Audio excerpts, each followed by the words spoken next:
Notre regard à l'international, évidemment, ce matin, on a suivi, Hélène, toute la nuit le discours de Joe Biden. C'est un exercice qui a lieu chaque année, annonce de son programme, bilan et perspective, mi-mandat.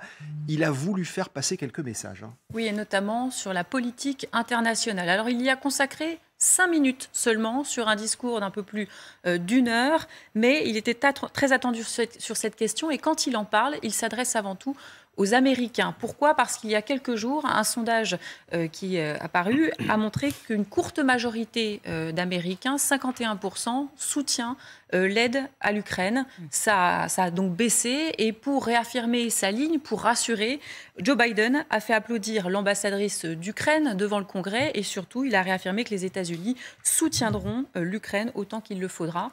Autre message à l'intention de la Chine, écoutez. Je suis disposé à travailler avec la Chine pour servir les intérêts de l'Amérique et du reste du monde. Mais soyez-en sûrs, nous agirons si la Chine menace notre souveraineté, comme nous l'avons fait la semaine dernière.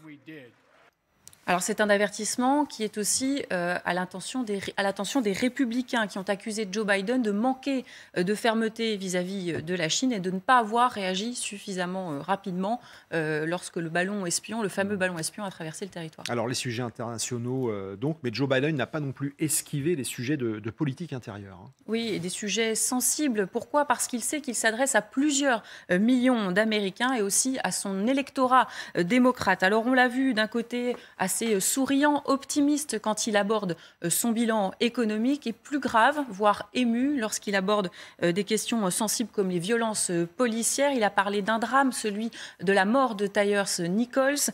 Vous savez, c'est ce jeune Afro-Américain qui est mort il y a un mois après avoir été passé à tabac par des policiers à Memphis. Et donc, face à ses parents qui étaient présents au Congrès, il a promis de réformer la police. Il s'est également posé en défenseur de l'avortement. Regardez. Déjà, plus d'une douzaine d'États veulent mettre en place l'interdiction de l'avortement. Soyez-en sûrs, si le Congrès veut mettre en place une interdiction au niveau national, je m'y opposerai.